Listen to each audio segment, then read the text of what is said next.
ओम शांति।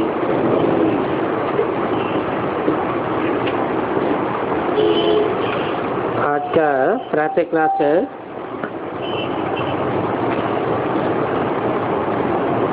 22/8/68।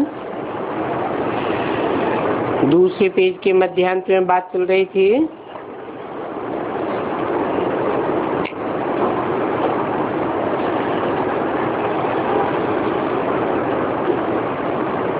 तुम बच्चे जानते हो कि हम पतित तो बन ही गए हैं और हैं तो सभी पापात्मा। अभी पुण्यात्मा बनने के लिए पुकारते हो।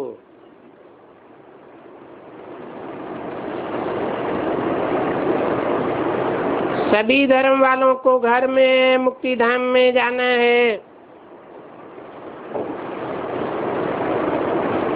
और अभी तुम सारी दुनिया की आत्माओं को समझ गए हो।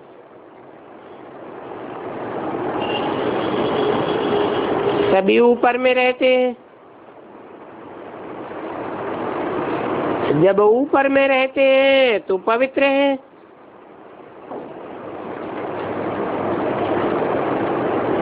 नीचे आते हैं तो अपवित्र बन जाते हैं। ये भी ड्रामा बना हुआ है जो बाप आकर के समझाते हैं।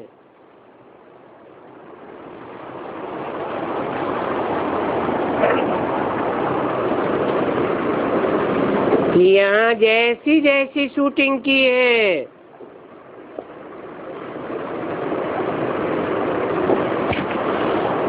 वैसे वैसे ही पतित अथवा पावन बनते हो। कभी ऊपर चढ़ते हो, कभी नीचे उतरते हो। जब ऊंची स्टेज में चढ़ते हो तो तुम्हारी बुद्धि कितनी पवित्र हो जाती है। बाप कहते हैं ये ज्ञान सभी धर्म वालों को दे दो।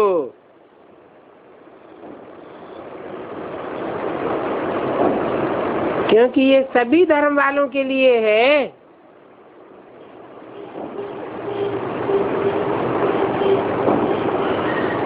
बताओ कि परमपिता परमात्मा एक व्यापी है और ऊंची से ऊंची में आया हुआ है।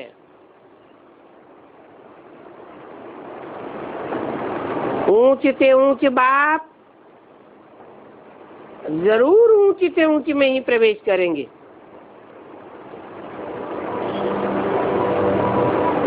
कोई कहेंगे ईश्वर तो सर्वव्यापी है, मैं भी ईश्वर हूँ। बोलो ऐसा पाप न करो।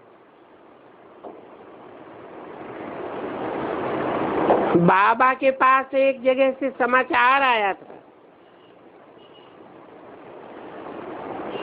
कि इंदौर में एक आचार्य रजनीश ने प्रवचन में कहा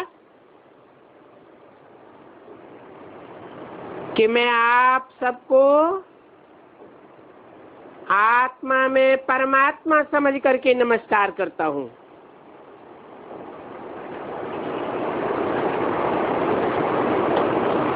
इनको कुछ भी समझ नहीं है। अब इतने सब परमात्मा है क्या? नमस्कार करने का अर्थ भी नहीं जानते। नमन करना अर्थात अपने को झुकाना।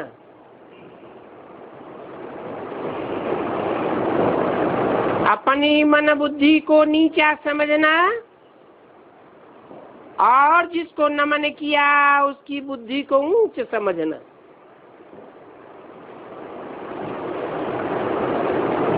तो नमस्कार का अर्थ भी नहीं समझते हैं। कुछ भी बुद्धि में नहीं है। अब बाप बच्चों को ही समझाते हैं कि तुम्हारी एम ऑब्जेक्ट भी सामने ही है।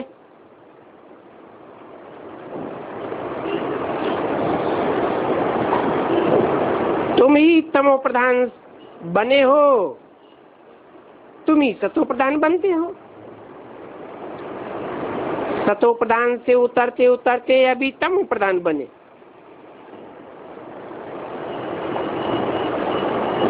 जिन्होंने भक्ति जास्ती नहीं की है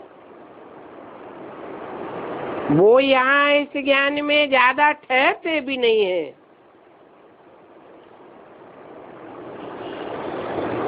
सेंटर्स पर भी कोई कितना समय ठहरते हैं। इससे समझ जाना चाहिए कि इन्होंने भक्ति कम की है, इसलिए ठहरते नहीं है। फिर भी यहाँ एक बार आए हैं तो जाएंगे कहाँ?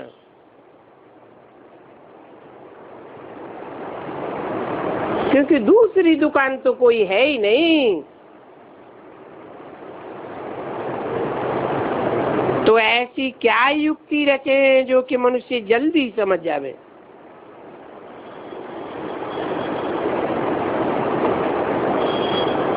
अभी तो सब तरफ पैगाम देना है और यही कहना है कि बाप को याद करो।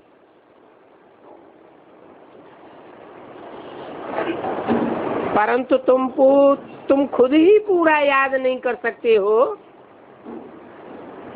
तो तुम्हारा तीर भी कैसे लगेगा। इसलिए बाबा कहते हैं कि अपना चार्ट रखो। मुख्य बात है ही पावन बनने की। जितना जितना पावन बनेंगे उतनी ही तुम्हारे अंदर नॉलेज की धारणा होती जाएगी।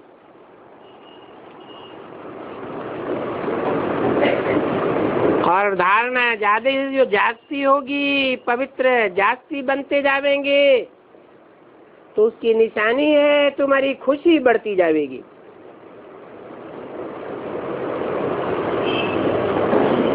बाईस 68 की वाणी का 3रा पेज।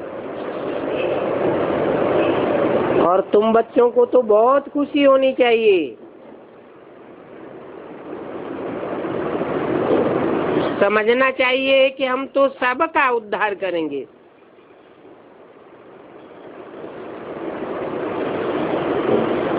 ऐसे नहीं कि सिर्फ क्रिश्चियन धर्म वालों का या मुस्लिम धर्म वालों का या कोई अमुक वर्ग का उद्धार करने के हम निमित्त हैं। नहीं, तुम तो सारी दुनिया का उद्धार करने वाले बनते हो निमित्त। बाप भी तो आकर सबकी सदगति कर रहे हैं ना। तो जैसे बाप ऊंचे से ऊंचे है तुम भी ऊंचे से ऊंचे हो। परंतु बाप को तो खुशी और गम की दरकार ही नहीं है। ये ड्रामा ही ऐसा बना हुआ है। तो तुमको भी ऐसी अवस्था बनानी है जो न खुशी में रहो न गम में रहो, एक रस अवस्था हो जानी चाहिए। बाप मिला तो बाकी क्या चाहिए। हाँ, सिर्फ बाप की मत पर चलना है। क्योंकि यह मत ये श्रीमत सिर्फ अभी ही मिलती है। सतयुग में भी ये मत नहीं होगी, क्योंकि वहां भगवान बाप नहीं होगा, देवताओं की मत होगी।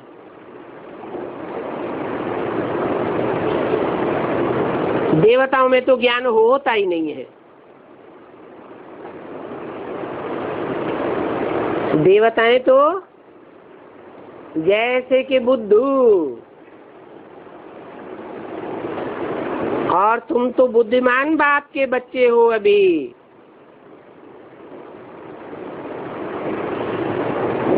यहाँ तुमको बेहद का बाप मिला है।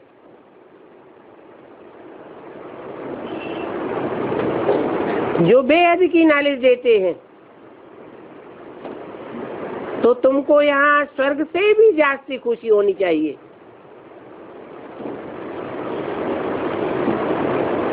बाप तो कहते हैं कि विलायत में भी जाकर के तुमको समझाना चाहिए।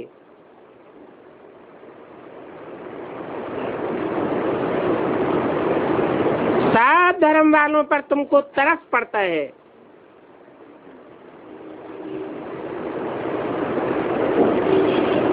क्योंकि सब कहते हैं, हे भगवान रहम करो।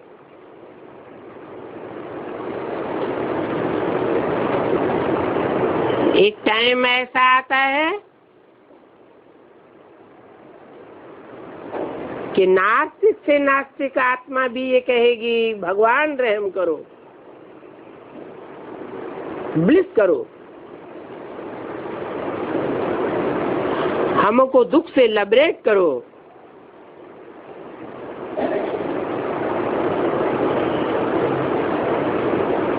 अभी तो कोई को कुछ समझ नहीं है।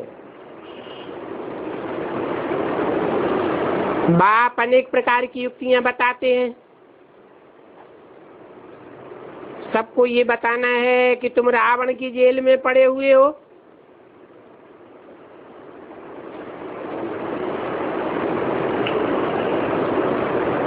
तुम कोई स्वतंत्र नहीं हो, सब बंधन में हो। कहते भी है कि हमको स्वतंत्रता मिले, परंतु वास्तव में स्वतंत्रता किसको कहा जाता है, ये कोई भी नहीं जानते हैं। स्व को ही नहीं जानते हैं। जब अपनी आत्मा को ही नहीं जानते हैं, तो आत्मा का तंत्र क्या होता है, परमात्मा तंत्र क्या होता है, ये तो जानेंगे ही कैसे। तो रावण की जेल में सब फंसे हुए हैं। अभी सच्ची स्वतंत्रता देने के लिए बाप आए हुए हैं, क्योंकि बाप ही है एक जो सदैव स्वस्थिति में रहने वाला है, सदैव ही सके तंत्र में रहने वाला है।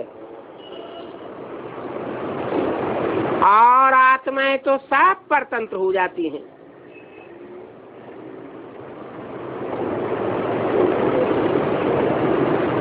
रावण की जेल में परतंत्र होकर के पाप ही पाप करती रहती है। तो सच्ची सच्ची आजादी कौन सी है, वो लोगों को बताना चाहिए। तुम ये बातें अखबारों में भी डाल सकते हो।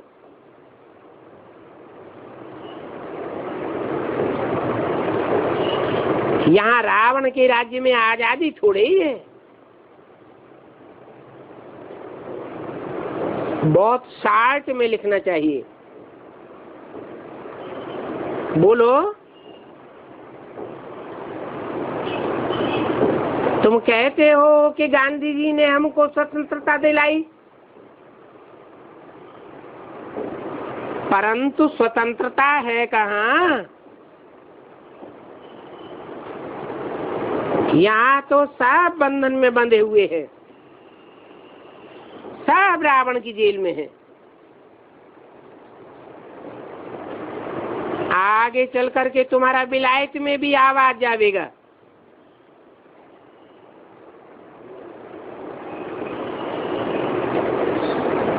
जब वहां लोग समझेंगे तो यहाँ पर भी झट समझने लग जाएंगे।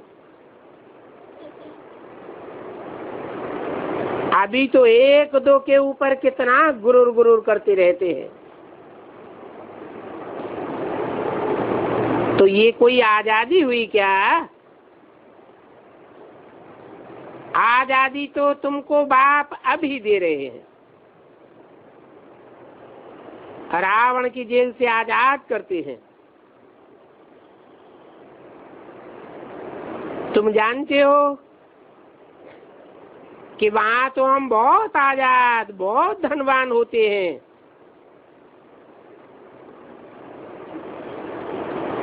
न 5 विकारों का कोई बंधन होता है, न देह का कोई बंधन होता है। प्रकृति के 5 तत्वों का भी कोई बंधन नहीं होता है।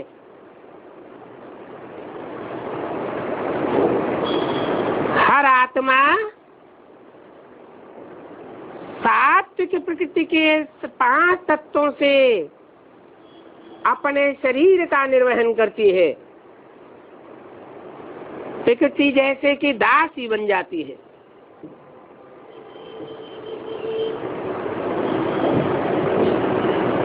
अभी बाप आए हैं तुमको माया और प्रकृति की जंजीरों से छुड़ाने के लिए। वहां नई दुनिया में तो तुम्हारे ऊपर कोई की नजर नहीं पड़ती थी। पीछे जब द्वापर शुरू हुआ,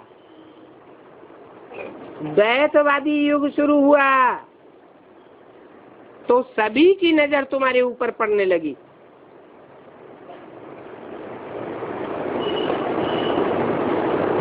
तुम्हारे धन पर, तुम्हारे तन पर सबकी नजर पड़ गई। मोहम्मद गजनबी ने आकर के मंदिर लूटा तो तुम्हारी आजादी पूरी ही चली गई। कौन से युग में? हैं? कलयुग के आदि में। रावण के राज्य में परतंत्र बन गए हो। अभी तुम समझते हो कि हम तो पुरुषोत्तम संगम युग पर हैं।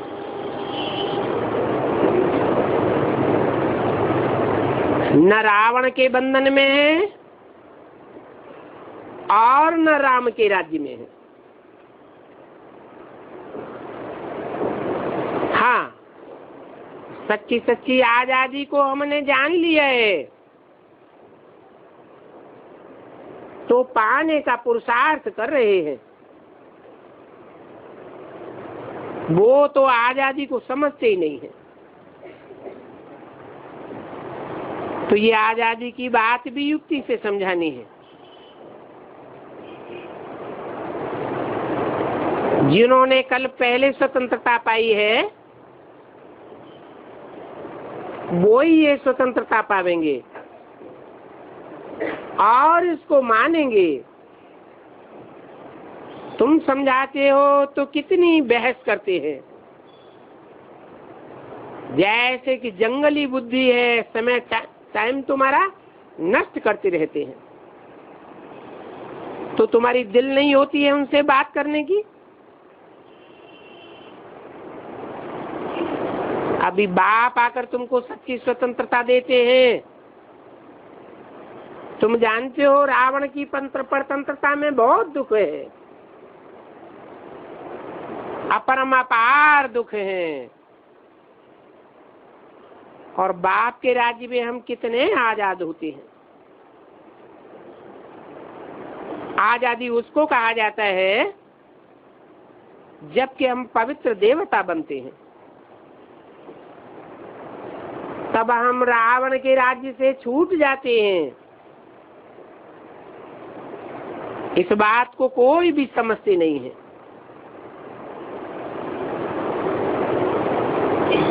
रावण ही पार्ट बजाने वाली आत्माएं भी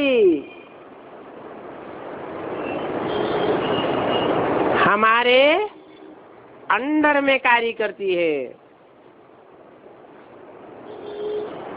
तो सच्ची सच्ची आजादी तो तुमको मिलती है जो बाप ही आकर के देते हैं। अभी तो इस पुराने राज्य में गुलामी है, सभी दुखी है। बाप आकर के स्वतंत्र बनाते हैं, स्वाधीन बनाते हैं। स्वाधीन राजा को कहा जाता है, और ये राजाई का योग बाप ही आकर के सिखाते हैं। बाकी तो सब मनुष्य आत्माएं परतंत्र बनाने वाली हैं। इसलिए आज इस दुनिया में सब दुखी है। तुम तो जानते हो स्वतंत्रता मिलने का ये पुरुषोत्तम संगम युग है।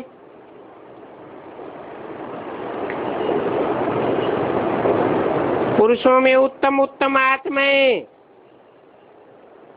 परमपिता परमात्मा की सहयोगी बनती हैं।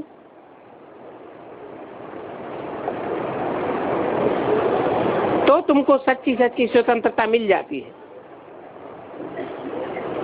मनुष्य तो इन बातों को जानते ही नहीं है, सिर्फ माला फेरते रहते हैं। हर धर्म में माला फेरते हैं, परंतु माला के जिन मणकों को स्मृति में फेरते हैं, बुद्ध रूपी हाथ से घुमाते हैं, वो कौन आत्माएं हैं, क्या करती हैं, कैसे बाप की सहयोगी बनती है, कब बनती है, कोई नहीं जानते हैं। वो तो समझते हैं कि फॉरेन वालों की गवर्नमेंट गई तो हम स्वतंत्र बन गए, हमें आजादी मिल गई। अब बाप कहते हैं जब तक पावन नहीं बने हैं तब तक कोई को भी आजाद नहीं कहेंगे। सब परतंत्र हैं।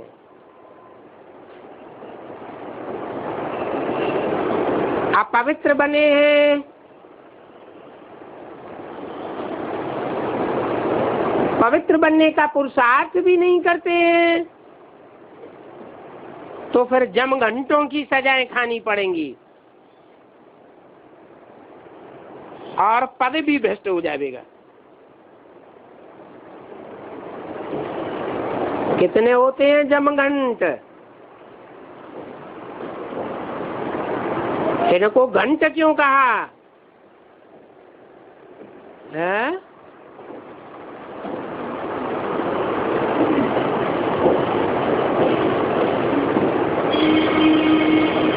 अरे कोई घंटे वाले देवी देवताओं की यादगार है या नहीं है? 84 घंटे वाली देवी की यादगार है।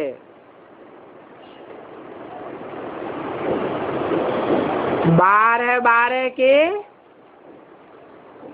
7 विधर्मी ग्रुप हैं जो मिलकर के 84 जमघंट बनते हैं।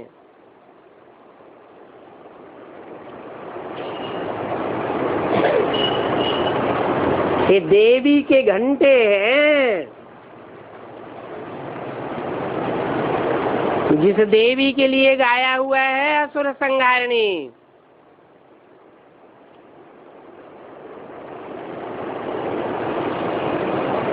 ये सजाएं देने के निमित्त बनते हैं।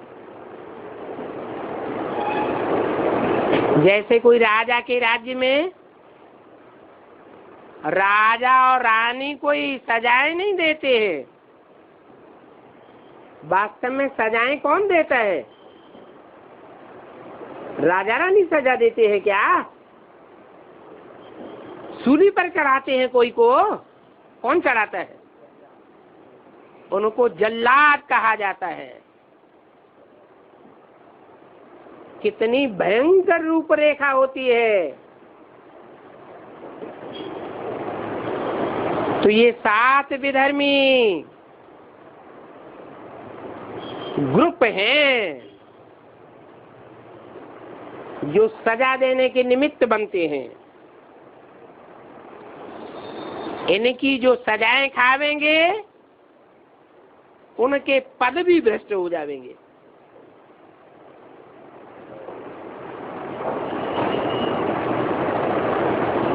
जो ग्रुप का जो जमघंट जिनको जितनी सजाएं देने के निमित्त बनेगा वो उसी ग्रुप में जाकर के कन्वर्ट होगा। और परधर्मो भयावह, दूसरे के धर्म में जाकर के भयभीत करने वाली यातनाओं को भोगेगा। अभी बाप तो आए हैं घर ले जाने के लिए।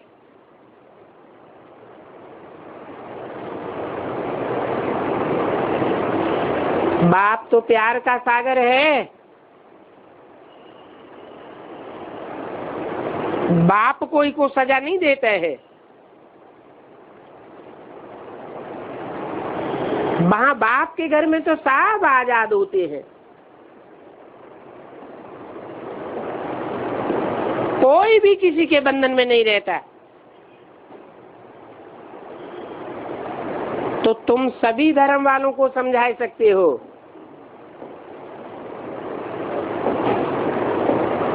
कि तुम देह नहीं हो, आत्मा हो। सब आत्माएं आई है मुक्तिधाम से पार्ट बजाने के लिए।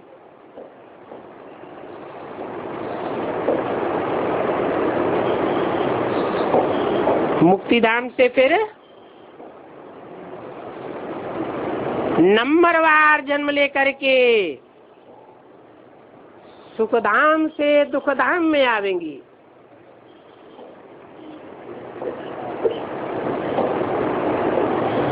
पहले सुखधाम फिर दुखधाम। हर आत्मा को इस शरण से गुजरना पड़ता है।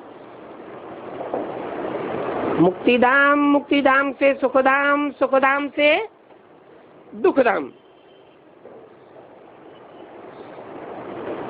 अभी इस दुखधाम में कोई समझते भी नहीं है कि हम कितने गुलाम बन गए हैं।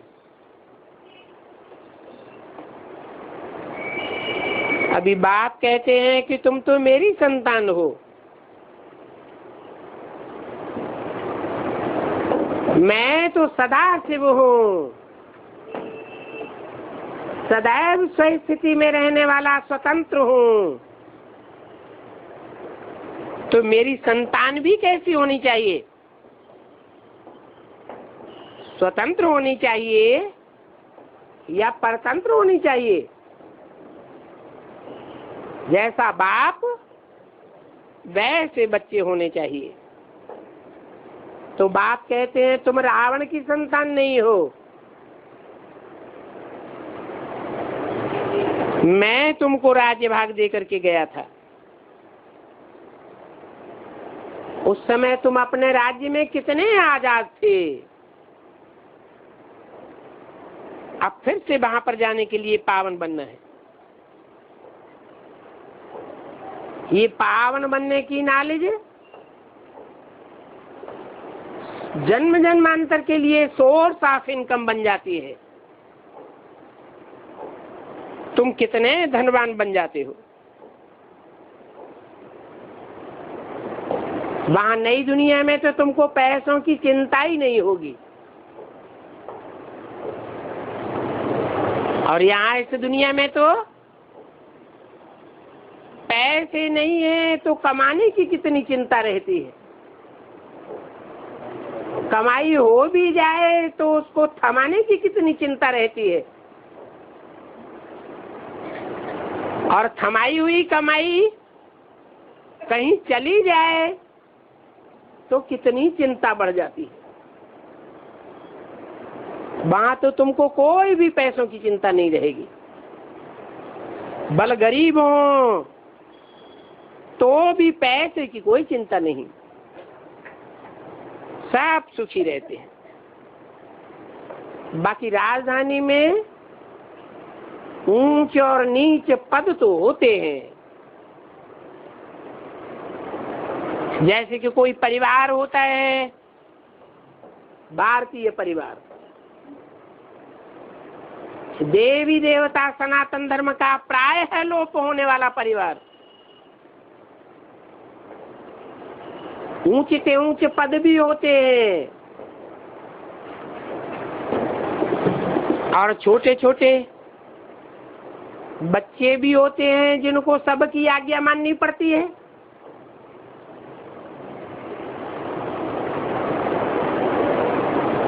तो क्या वो दुखी होते हैं? जो परिवार में छोटे बच्चे होते हैं जिनको सबकी आज्ञा माननी पड़ती है, वो दुखी होते हैं क्या?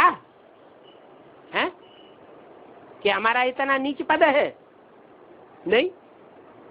ऐसे ही भगवान बाप आकर जिस देवी देवता सनातन धर्म की दुनिया स्थापन करते हैं, वहां ऊंच और नीच पद तो होते हैं परंतु कोई दुखी नहीं होता है।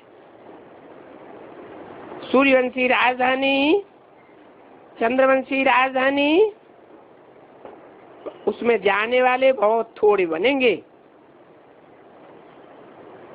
जो जितना मेहनत करेगा उतना पद पावेगा। तो तुम बच्चे तो सभी धर्म वालों की सर्विस करने वाले हो, तो विलायत वालों को भी समझाना है कि तुम सब भाई भाई हो। सब शांति धाम में रहते थे, अभी रावण राज्य में हो। अभी फिर से राम राज्य में जाने का हम तुमको रास्ता बताते हैं।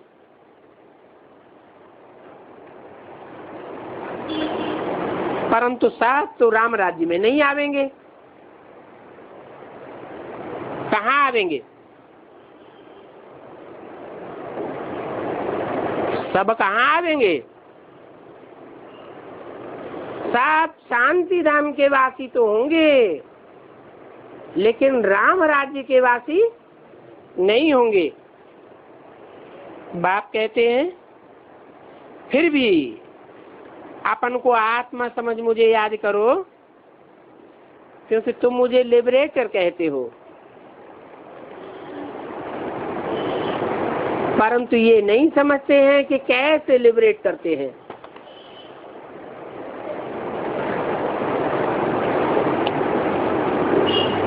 जैसे बच्चे कहीं बाप के साथ बाहर जाते हैं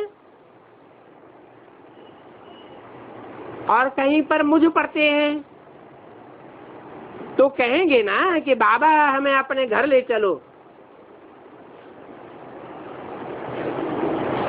जैसे कि तुम बच्चे फाग होने के कारण जंगल में मुझ गए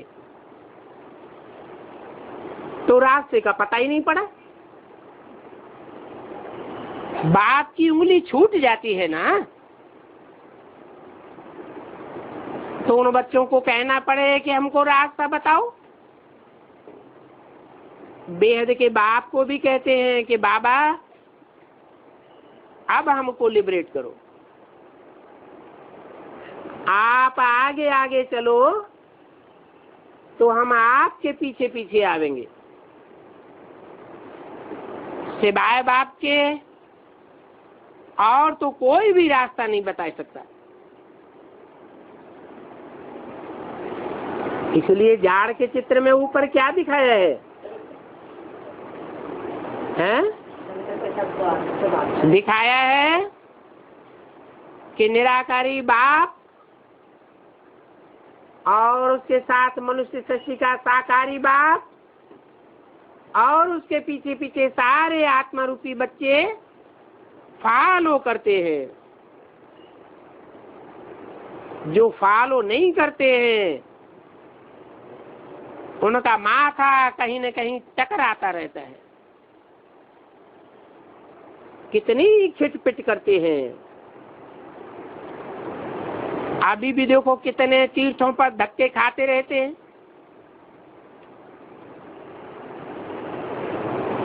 कहाँ धक्के खाते हैं? नाम क्या दिया? तीर्थ। तीर माने किनारा, था माने स्थान।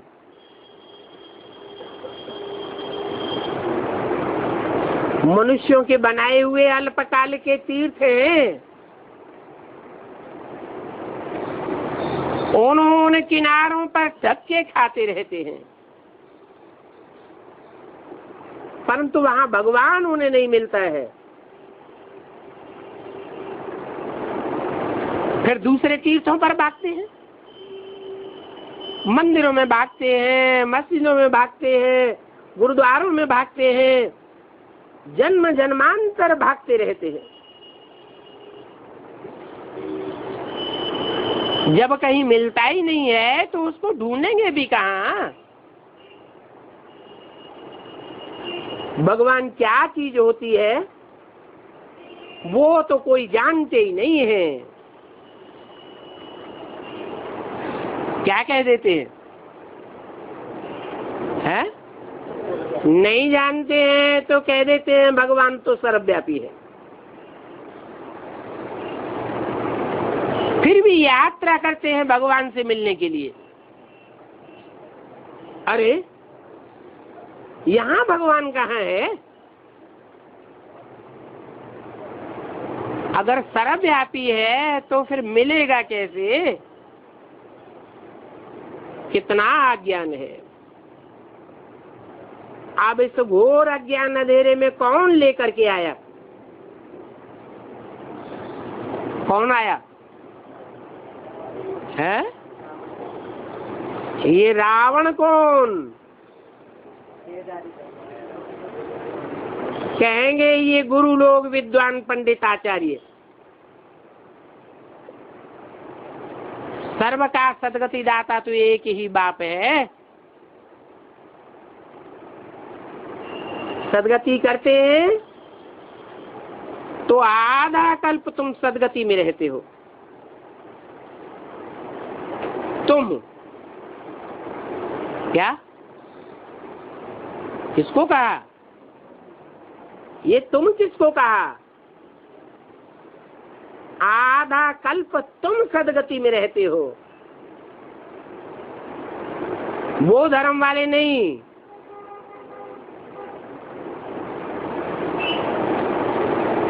यह नहीं रहते हैं। कौन रहते हैं? हैं? नहीं, जो सूर्यवंशी बच्चे हैं वो आधा कल्प सदगति में रहते हैं।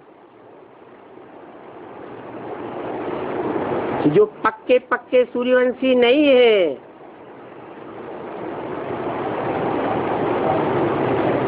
सूर्य को फॉलो नहीं करते हैं, चंद्रमा को फॉलो करते हैं। चंद्रवंशी बन गए फिर कभी सूर्यवंशी बने ही नहीं। वो फिर कम कलाओं के नारायण और उनकी फॉलोअर प्रजा बनेगी या 16 कला संपूर्ण नारायण बनेंगे? है? कम कलाओं वाले नारायण या उनकी प्रजा बन पड़ेंगे? वो फिर आधा कल्प रहेंगे। वो भी आधा कल्प नई दुनिया में नहीं रहेंगे। तो आधा कल्प तो तुम सदगति में रहते हो। तुम कह करके क्या पक्का कर दिया है? जो बाप के सन्मुख बैठने वाले, सन्मुख सुनने वाले बच्चे हैं, अंदर से भी सन्मुख और बाहर से भी सन्मुख, वो आधा कल्प सदगति में रहते हैं। बाप ने समझाया है कि जो भी धर्म जिस समय स्थापन होना है वो उसी समय स्थापन होगा, न पहले और न बाद में। जो और धर्मों में कन्वर्ट हो गए हैं वो भी अपने अपने टाइम पर निकल आवेंगे।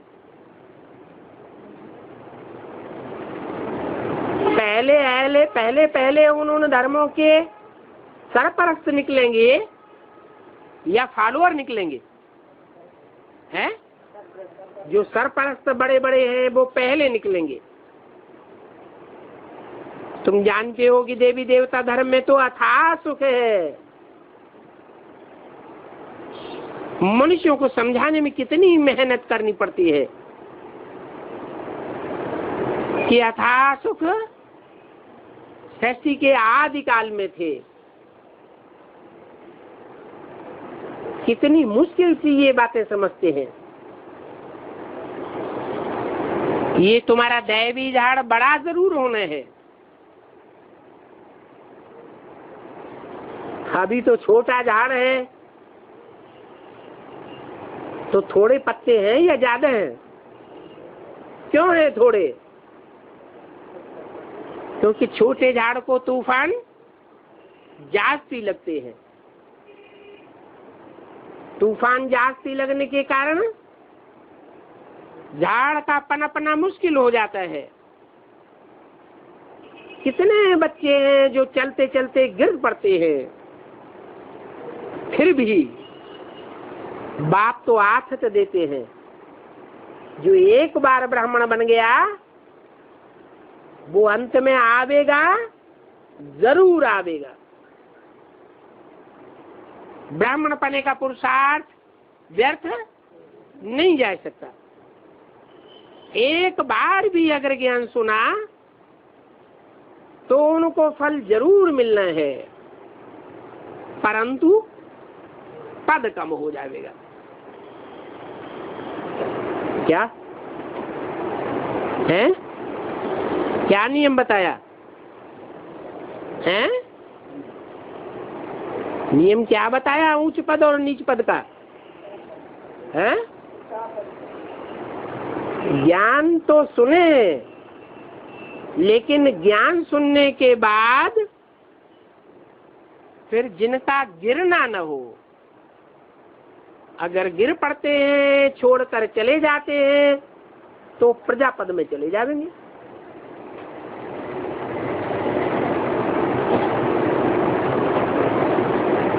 तो जो पहले गिरेंगे,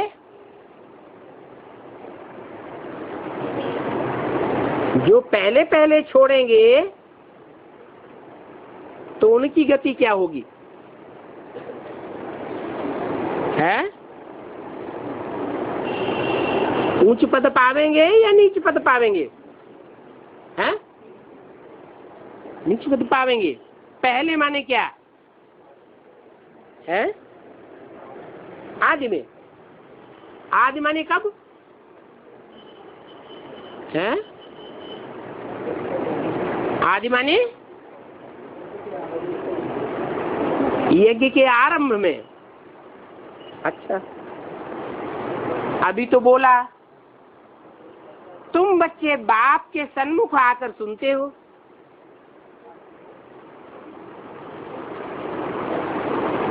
तो तुम पूरे 84 जन्म ज्यादा से ज्यादा सुख भोगते हो, और धर्म वाले आधा सुख आधा दुख भोगते हैं।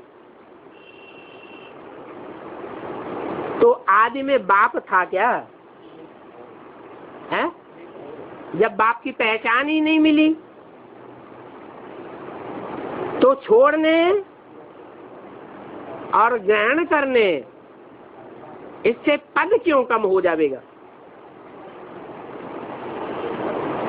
पद देने वाला बाप है या कोई दूसरा है? बाप ही पद देने वाला है। अभी तुम बच्चों को श्रीमत पर चलना है। क्या मतलब? वाणी तो 68 की है, हैं? उस समय श्रीमत का पता है क्या? है? 68 में पता था? नहीं था। क्यों? ब्राह्मणों की दुनिया में सन 68 में दादा लेखराज उर्फ ब्रह्मा बाबा ऊंचे से ऊंचे नहीं थे क्या? अरे ऊंचे से ऊंचे नहीं थे, हैं? 68 की बात कर रहे हैं, उसके बाद की बात नहीं है। हाँ, माँ का पाठ था, लेकिन माँ ऊंची से ऊंची थी ना। लेकिन किसके सामने? बच्चों के सामने। बच्चों को तो वर्षा नहीं मिलता। बच्चों को वर्षा कब मिलता है? जब बच्चे बड़े हो जावे, समझदार हो जावे, पढ़ाई में फाइनल एग्जाम में पास हो जावे, तब ही तो वर्षा मिलता है। तो बताया अभी तुम बच्चों को श्रीमत पर चलना है, चल नहीं रहे हो। क्या बोला? चलना है। माने कब चलना है? हैं? आगे आने वाले भविष्य में जब तुम बाप को पहचानेंगे कि ऊंचे से ऊंचे बाप का पार्ट कौन है, कहाँ है, तब की बात बताई कि तुम बच्चों को श्रीमत पर चलना है। और ऐसे बच्चों से तुम क्यों कहा? फिर वो बच्चे सामने थे क्या बाप के? उन बच्चों को सुप्रीम सोल बाप इमर्ज करके कहते थे कि तुमको आगे आने वाले भविष्य में श्रीमत पर चलना है। बाकी आशीर्वाद की बात नहीं है।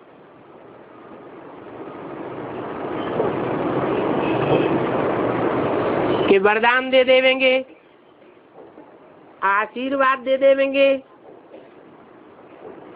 गुलजार तन में आते हैं तो वरदान मिलते हैं ना। वरदान मेहनत से मिलता है या स्वतः ही मिल जाता है? मेहनत से मिलता है। वरदान तो स्वतः ही मिल जाता है। और पढ़ाई में तो मेहनत करनी पड़ती है। तो बच्चों को रास्ता तो बता दिया है। बाप को याद करते रहो। आत्मा समझती भी है कि हमें बाप को याद करना है, और बाप ही पावन बनाने वाला है, और कोई मनुष्य मात्र पावन बनाने वाला नहीं है। ऐसे क्यों बोला है? अकेला से ना बाहर फोड़ सकता है क्या? है? अकेला सारा काम कर लेगा? 500 करोड़ को पावन बना लेगा क्या?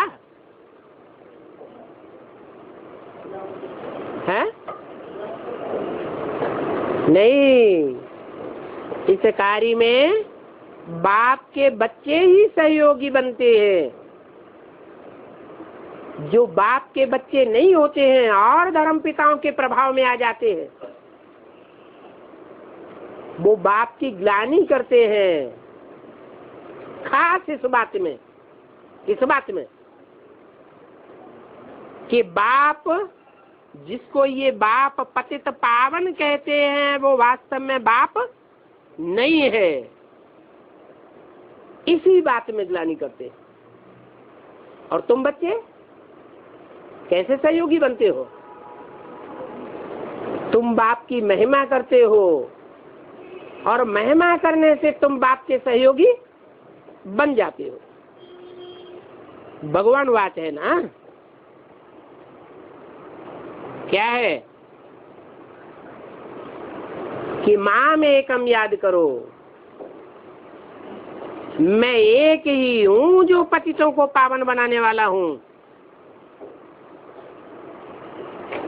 कोई दूसरा इस संसार में नहीं है पर्सनालिटी जो पतितों को पावन बनावे।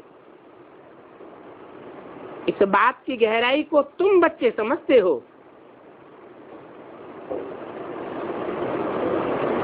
तो लोगों को समझाते हो।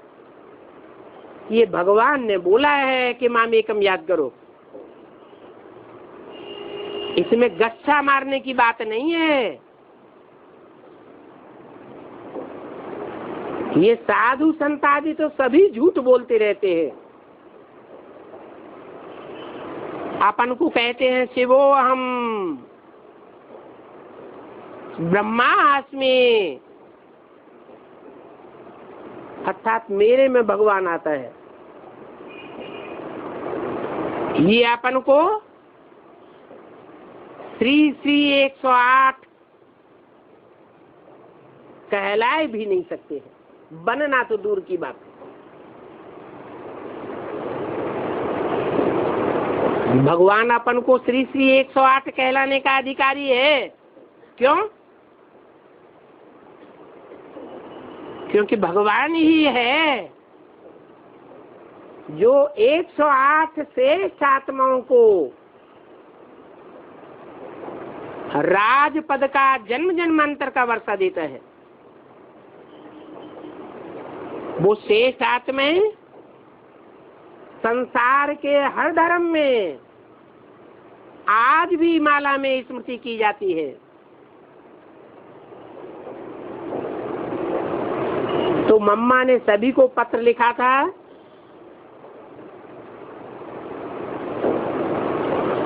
कि तुम जो अपन को टाइटल देते हो श्री श्री 1008, श्री सच्चिदानंद स्वामी वगैरह वगैरह, श्री शंकराचार्य वगैरह वगैरह,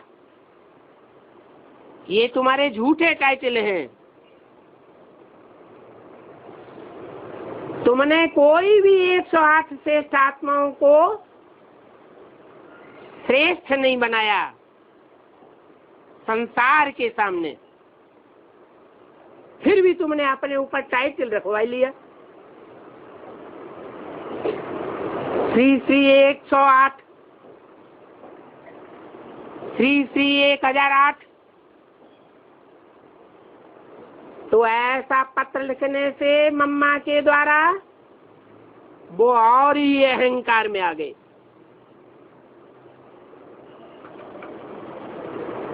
बोले हमसे आकर के शास्त्रार्थ करो, वाद विवाद करो। हम साबित करेंगे कि हम इस दुनिया में बहुत बड़े विद्वान पंडित आचार्य हैं।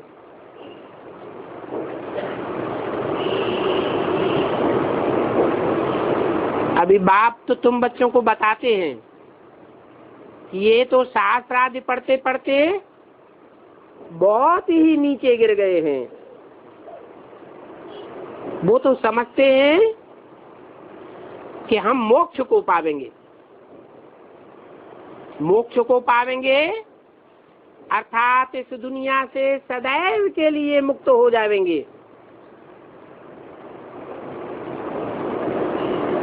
तो ऐसों ऐसों को समझाना है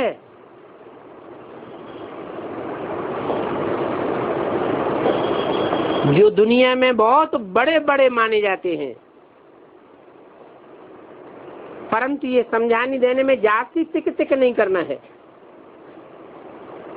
क्योंकि मनुष्य तो अक्सर करके पत्थर बुद्धि है।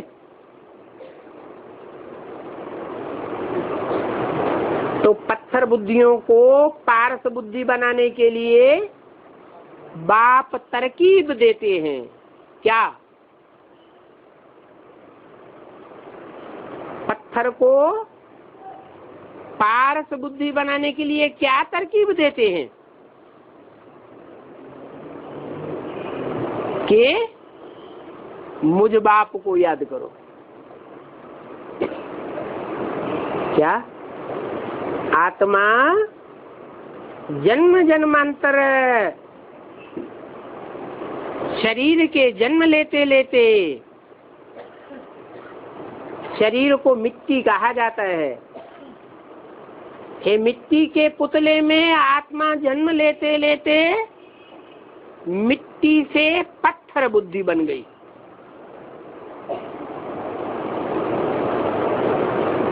अपन को आत्मा क्या समझने लग पड़ी?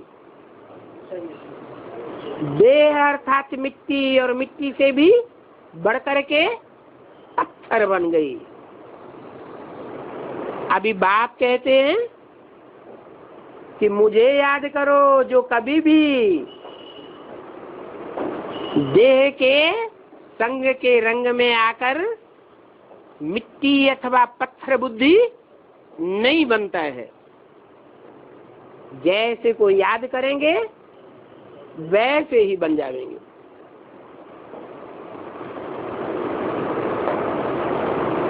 मैं अति सूक्ष्म हूँ। सूक्ष्म को याद करेंगे तो सूक्ष्म बुद्धि बनेंगे, और आत्माएं इतनी सूक्ष्म बुद्धि नहीं है, क्योंकि सब जन्म मरण के चक्र में आती है।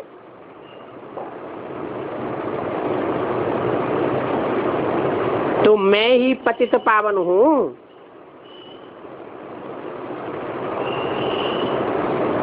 और कोई भी मनुष्य मात्र पतित पावन नहीं है। मैं ही सर्वशक्तिवान हूँ। जो जितना सूक्ष्म होगा उतना जास्ती ताकतवर होगा, या बड़ा होगा तो ताकतवर होगा है।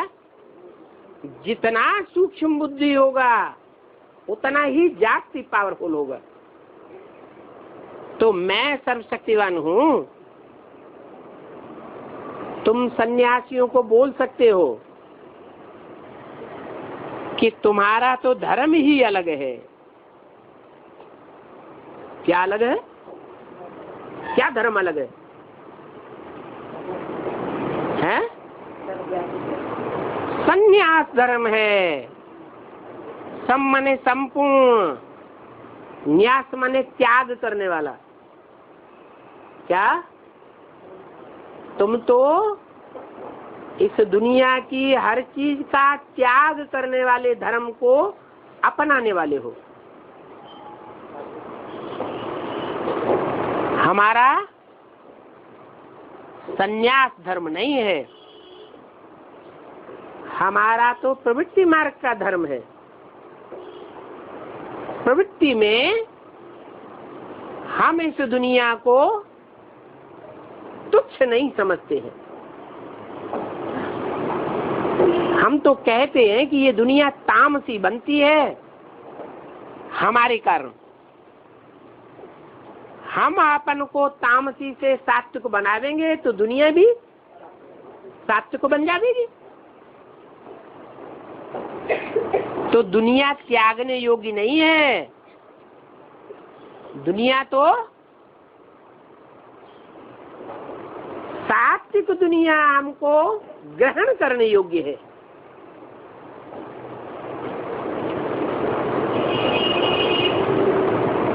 उनको बताओ,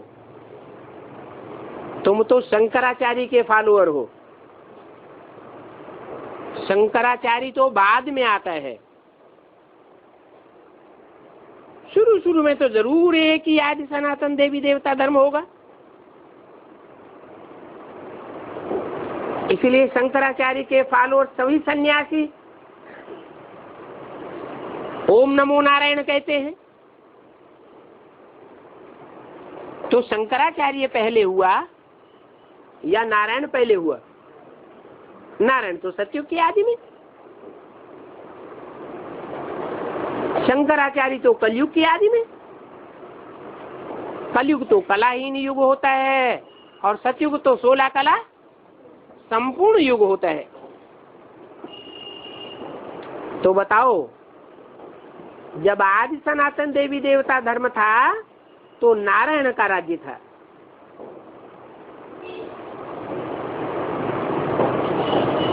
और नारायण तो प्रवृत्ति मार्ग के थे, तुम तो निवृत्ति मार्ग के हो। सारी दुनिया से तुम्हारी निवृत्ति हो जाती है। सारी दुनिया को तुम क्षणिक क्षणिक कहते हो, मिथ्या मिथ्या। सर्वम क्षणिकम क्षणिकम सर्वम मिथ्या मिथ्या। वास्तव में ये सारी दुनिया में सारा ही ड्रामा चलता है। कहाँ चलता है? कोई बाहर की दुनिया में चलता है? इसी दुनिया, इसी रंगमंच पर सारा ड्रामा बना हुआ है। ये ड्रामा कल्याणकारी है या मिथ्या है? कल्याणकारी ड्रामा है। हाँ, जब हम तमो प्रधान दुखी बन जाते हैं तो हमें ज्ञान नहीं होता है, इसलिए हम दुखी होते हैं। अभी बाप ज्ञान देने वाला हमको मिल गया है, इसलिए इस तामसी दुखी दुनिया में भी हम अपने को क्या बना सकते हैं? दुखी से सुखी बना सकते हैं। ओम शांति।